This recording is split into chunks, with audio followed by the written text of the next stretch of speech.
The Adventures of Frank Race, starring Paul Dubove.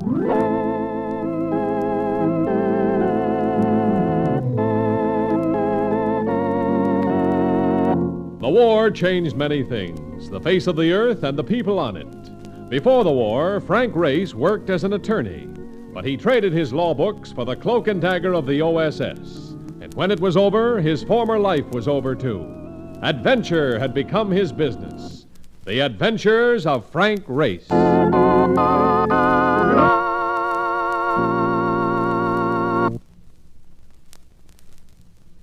And now we join Frank Race for the adventure of the diver's loot.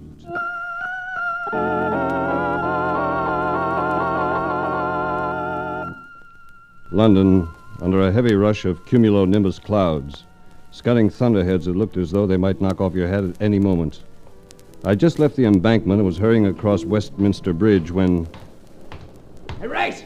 Race, wait a second! It was Mark Donovan, running to catch me, and for some reason the sight of a New York taxi driver afoot in London seemed incongruous enough to rate a grin. All right. I give up. What's so funny? Just because a guy has to lope like a highboat bank tail to come up with you. Sorry, Mark. I was just thinking how different this is compared to ramming a cab along 42nd Street. It ain't so different.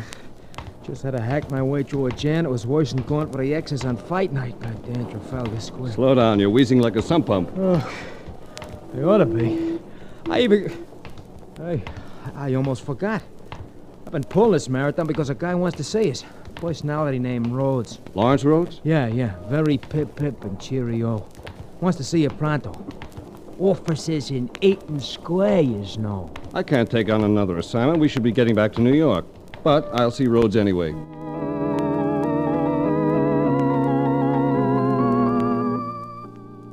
Everything about Lawrence Rhodes was thin. His weight, his hair, the wispy line of his very blonde mustache.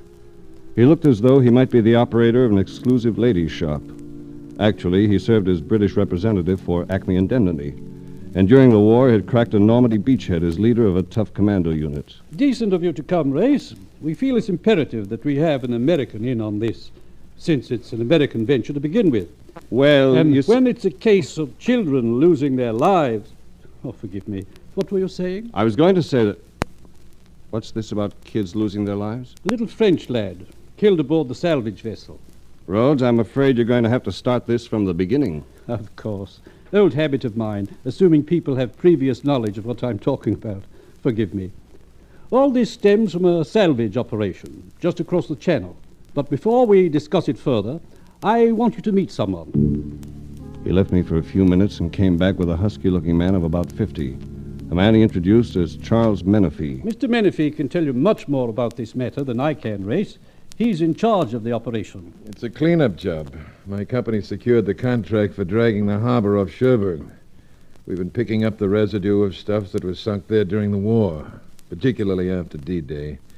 I happened to be on the vessel in question when this affair took place. Besides the mishap to the boy, we lost a diver by the name of Joe Donner. Just disappeared, leaving nothing but broken signal and airlines. How old was the boy, and how did he happen to be aboard? Well, he was 12, a waterfront kid that had been made a sort of a mascot by the men. Apparently, they smuggled him on the vessel for this voyage. It was all pretty much of a mix-up, and no one seemed to know anything about it. That brings up an important point, Race. Acme is indemnifying Menifee's company against all liability, and if this youngster died on that vessel, then we'll assume our full obligation. But we should know if he really did die on the boat. Your opinion on the report will decide that for us. What sort of accident was it? That's the peculiar part of it. The thing probably can't be called an accident at all. You see, the boy was shot to death. Menifee and I left Rhodes' office together and stood talking on the street while waiting for cabs. I was to fly across the channel that evening. He would meet me in Cherbourg on the following day. And as we planned this, a car sidled up to the curb. A gleaming new sedan with the rakishness of a destroyer stopped directly alongside us, and a quiet voice spoke from the rear seat. Don't you guys try rushing off anywhere. You'll develop more holes in a bum alibi. From the look of him, he might have been an usher at your sister's wedding. Even had the carnation on his lapel. With the manner of a maestro handling a rare fiddle, he lifted the submachine gun he'd been holding in his lap. Get your hooks behind your heads and get in here with me. Should be an enjoyable ride. It's a beautiful car. A most beautiful car. Ain't bad for a foreign job. Okay, Connie, but take it easy. We don't want to have to brush off any nosy cops. Now you're being discreet. In this country, they object to people who carry artillery. We carry what we like anywhere we go. Nothing like self-confidence. We haven't met before, have we? I never forget a face. We ain't met. I'm Frank Race. My friend's name is... I know your friend's name. It's Menifee. Hadn't realized I was so renowned. How about your identity? Me? I'm Freddie Troy, an independent voter. I run a little business of my own. How is business? Don't pay like it used to, especially over here. Guy's got to take what he can get. Well, from the looks of this car... Menifee, I'll give fair odds that the owner of this car hasn't the slightest idea as to who's driving it at this moment. You're a real hep personality, Race. Do you mind telling us what this is all about? No, I don't mind. I'm taking you out to the country for a ride. A real old-fashioned ride. But what for? Some people in Cherbourg, they think you're in the way. So I'm taking care of you. And when I take care of somebody, I do it right. He let his own words send him a little, just enough to relax the vigilance that had been in his attitude. For an instant, the nose of the submachine gun wandered upward away from Menifee and myself, so I lunged! I didn't have to yell at Menifee. He was already on top of the driver as the four of us strained. Now look what you've done. I'll murder you. All right, Troy, now here's a little payment in kind. Race! The machine gun! I'll get him. Knocked him cold. Are you all right, Race? I think so. You deflected that gun upward just in time. He'd have killed a dozen people. Where's Troy? Troy? We must have got lost in the crowd. Well, conditions are getting better in London. Last time I was here, I had to dodge bombs. This time, it was just machine gun bullets.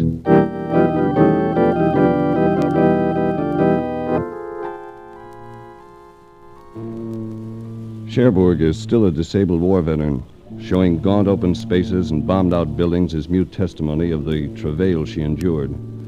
I met Menifee again at the Crillon, one of the larger hotels. With him was a man and woman he introduced as Jim and Sandra Whalen. Jim Whalen worked as Menifee's head driver.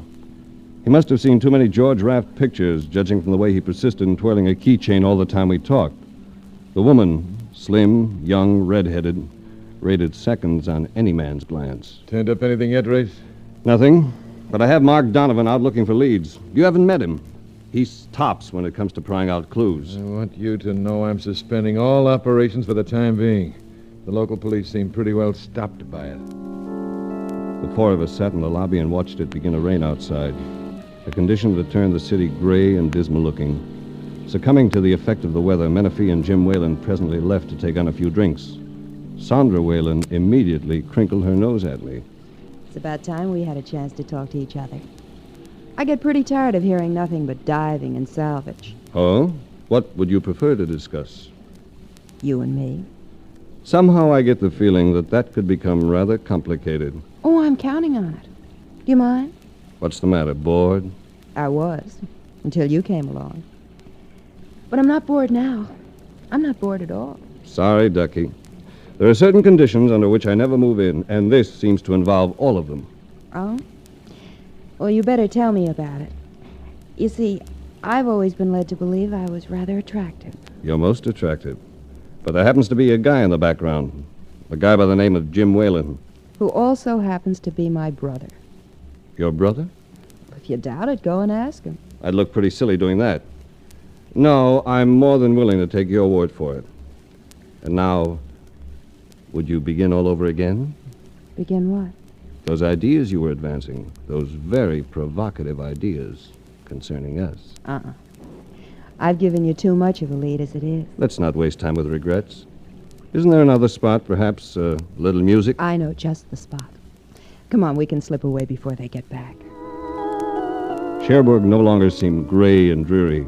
For me, it had suddenly assumed the atmosphere of a Mardi Gras, a mummers parade. But at the door to the hotel, there came an interruption. Going somewhere, Race? That's rather obvious, isn't it? Sandra, this is Mark Donovan. Hello, Mark. I don't blame you for going somewhere, but I'm afraid I gotta part you two nice people. Get lost, Mark. I'm sure that whatever you have in mind can wait. Look, Race, you will probably want to flog me from here to Paris, but it won't wait. It's a red-hot break. It's got to be handled now. Go with him, Race. We can make it later. Shall we say tomorrow evening? You're a very understanding person. I'm a very persistent person. See you later, Race. Marcus, this lead of yours had better be good. It's good, chum. Let's go. Where? Spot called the Bar de Bouc. It ain't the Crillon, of course. Crillon. Yeah, like I said, it ain't the Crillon, but it has its points. It definitely has its points.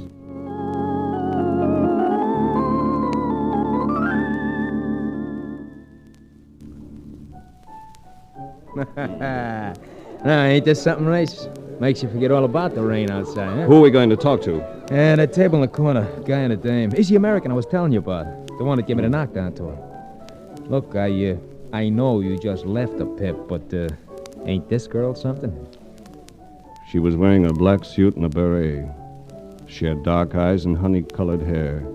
She was smoking a cigarette in a long holder, and she looked like something Renoir would have put on canvas.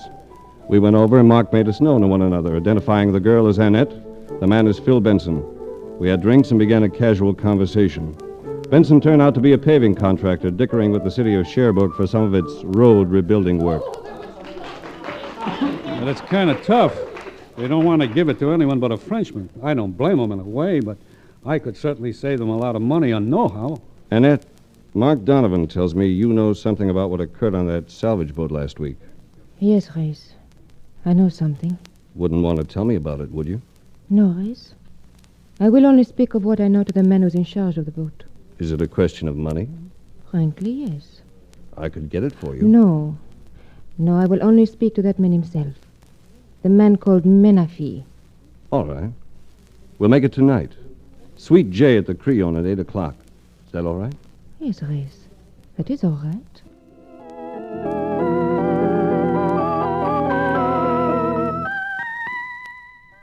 Suite J at the Crillon happened to be the apartment Mark and I were occupying. And I had Menafee there at 7:30. He came in with a serious face and a morose attitude. Took a couple of drinks to bring him to the point of unburdening his mind. It's Sandra, Race. I don't suppose you have any idea that she and I are engaged. Engaged? Yeah. No, I didn't have any such idea. Sandra didn't say anything about it this afternoon. Sandra's like that. She's restless and always on the lookout for excitement, but I have hopes that she'll settle down. Of course, I'm sure she will. That must be our caller. Hello, Race. Come in, Annette. This is Mr. Menafee. Hello, Annette. Race says you've some information for me. Yes, Monsieur Menafee. I have 3 things to tell you. First, that I consider you a murderer. Second, that I am the mother of their dead child. And third, that I now intend to kill you with this pistol. Annette!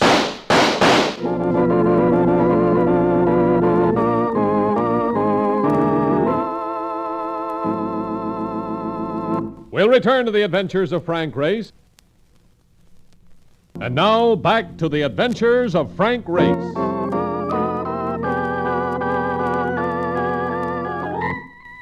Menafee was down, but I couldn't tell how badly he'd been hurt. I was too involved with a twisting, writhing woman whose intent was to send more bullets into his body. Let me go. Let me go. You little idiot. You're not solving anything by making a play like this. Give me that gun. Give me that gun. I'm sorry. You left me no alternative. Now, if you're smart, you'll get out of here. Your police don't like people who use guns. You're not going to hold me? No, get going. Very well, Race. Merci. Race, Better stay put, Menafee, till I get some help here. doesn't seem too bad. You saved my life by grabbing her the way you did. She had me fooled right down to the ground. Where were you hit? It seems to be near the shoulder. Here. I'll pack it, then I'll get you a doctor. No, doctor. I'll take care of this myself. You've got to have a doctor, Menafee. It would be terrible. No, I'll take care of it myself. bring in a doctor and you bring in the police. I've had enough publicity on this thing. We're likely to need the police. That girl might try this again. You can take care of that for me. Now, I'll find her, persuade her that I'm not at fault. I'm doing all I can to clean up the situation. But no doctors, and no police. There was no doubt but that Annette would be in hiding. So next morning, Mark and I looked up Phil Benson, the roving paving contractor. Yeah, I know where she is. But why should I tell you guys? So you can make trouble for her? Look, don't be a dub, will you? We ain't gonna give her no grief. Race wants to help her. That's right, Benson. I give you my word. All right. But I wouldn't want to give her a bum steer. She's a widow, going through a bad time. And I'm nuts about it. He took us to a small flat over a wine shop on a back street. Here, Annette received us casually, as though nothing unusual had happened. But the moment I mentioned Menifee, her eyes filled with storm. You may as well know. If I get another chance at him, I shall try the same thing again. But why? You're not sure that he caused the death of your son? My son died on that man's boat. For me, that is enough. Take it easy, will you, baby? Race is only trying to find out what really happened. He's only trying to help you. I can promise that Menifee won't go to the police if you'll agree to let him alone. Hear that, baby? Why don't you relax and learn to live again?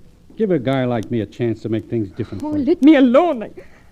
I don't want to talk about it. You've got to talk about it, baby, for my sake. You know how I feel about you. Just give me time to make one of these paving deals and, well, things will be different, that's all. Oh, please let me alone. She stalked out of the room, and I realized the futility of trying to deal with a woman stricken as she had been. Benson looked stopped. If I could only get a break so I could take her away from here. Are you having any luck? Not with the city of Cherbourg. They just don't listen to me. And I could do their cement paving cheaper than anyone on the continent. But it looks as though I've got about as much chance as a plugged bullseye. Yeah, stick with it, chum. Things will work out. They have a way of doing that. We'll see you later, Benson.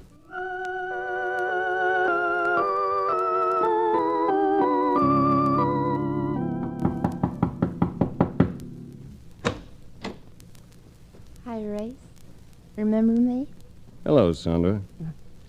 Well, aren't you going to invite me in? Of course. Or are you reluctant to receive a lady at this late an hour? Can I fix you a drink? I've already had a drink. I've already had several drinks. Well, you're a big girl now. They shouldn't hurt you. I thought we had a date tonight. Date?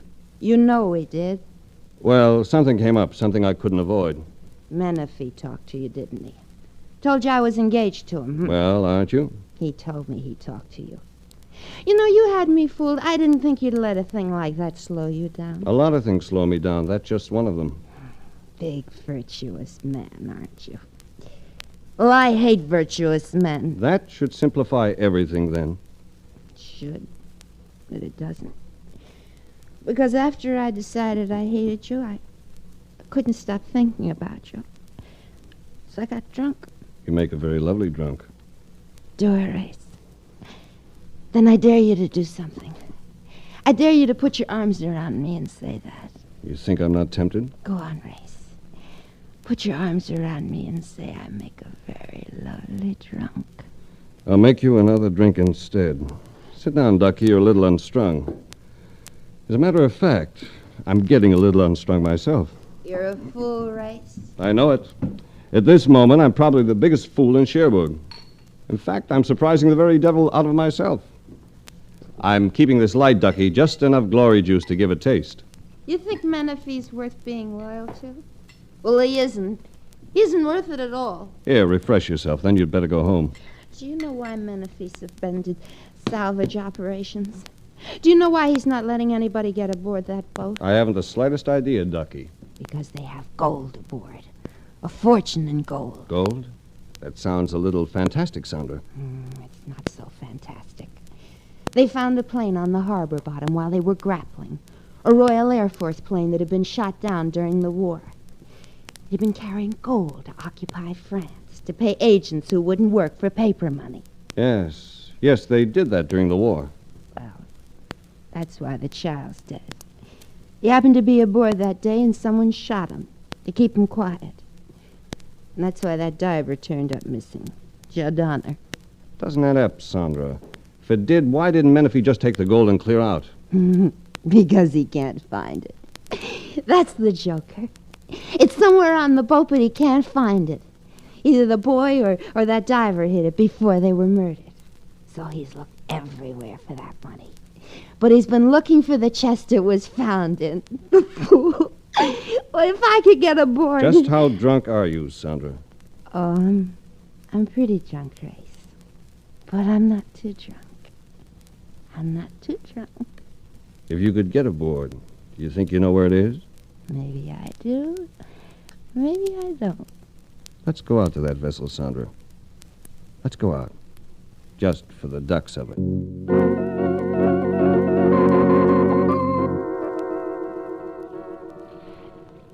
Can you see well enough to hold your course, Mark? You kidding? I ain't seeing my way. I'm feeling it. Oh, what a night. There she is. Cut the engine. We're gonna bump. Oh, brother, what a break. We hit almost alongside the ladder. Get the bow around, Mark. All right. All right, Sandra. Watch your step, will you? It's like the stairway to Buckingham Palace. Gosh, we made it. There's a light aft. Come on. You know, we could be walking right into something here. Something rough and tough. You can stop right now, pal. You've already walked into it. It was Freddie Troy, the killer I'd met in London. From the light shafting past an open bulkhead, I could see that under one arm he cradled a bag of some sort, while at the same time he held a gun on us. Well, well. If it ain't the chum I met in England. You go around buttoning into all kinds of things, don't you? You don't seem as well equipped as you were last time, Troy. Then it was a Tommy gun, now it's just a .45. That's enough for this job. Get back against the wall. Racy's gonna shoot us. How'd you guess it, sister? That's far enough, punk. You mean me? Yeah, you. Now, folks, I'm sorry, but... Mark, how'd you get that hand in your pocket? I wasn't reaching for cigars, Junior. You had to do it. It was him or us. Oh, lady, you can put music to them lyrics. Ooh, look, that bag. He dropped it and it's spilling gold coins. We'll have a look at that later. First, let's see if we can do anything for Troy. Okay, Race, but I'm afraid we're just wasting our time. Mark was right. It was a case of too much sea and too much darkness. So we turned back to the lighted cabin. And here... It's the watchman. He's dead. Shot by Troy. Oh, I guess I won't have to feel so bad. Race, look. Look where the coins have been hidden. What do you know? In a fire hose. But this is only part of it, a small part. Oh, we're too late. They've been carrying it away. Yes, they've been carrying it away. But I've got a small hunch that I know where we might find it.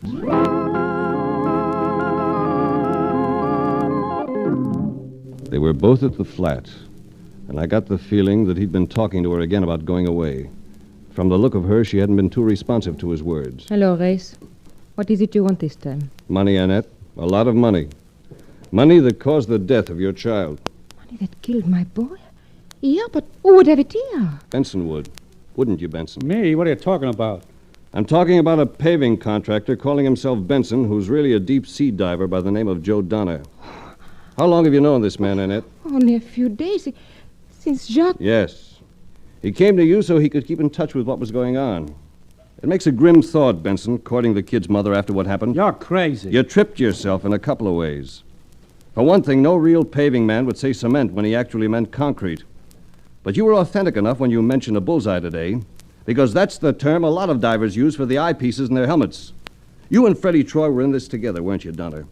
You were the diver who brought up the chest of coins, which you knew would be confiscated by the government. So you took advantage of the excitement and hid the stuff, and you murdered that boy because he happened to see you. Then you made it look as though you'd been killed yourself, so you could hide out and pick up the coins later.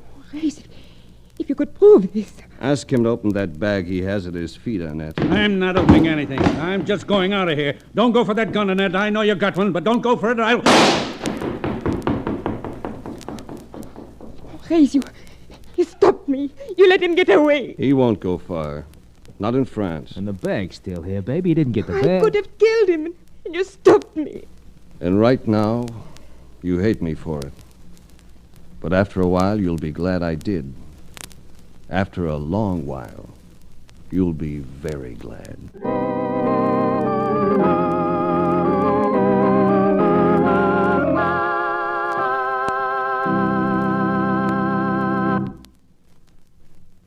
The Adventures of Frank Race, starring Paul Dubove with Tony Barrett as Mark Donovan, comes to you from Hollywood. Others heard in tonight's cast were Lillian Baeff, Wilms Herbert, Paul McVeigh, Michael Ann Barrett, and Herbert Butterfield. This series is written and directed by Buckley Angel and Joel Murcott. The music is composed and played by Ivan Ditmars. Be sure to be with us again this time next week for another dramatic chapter in the Adventures of Frank Race. Art Gilmore speaking. This is a Bruce Elves production.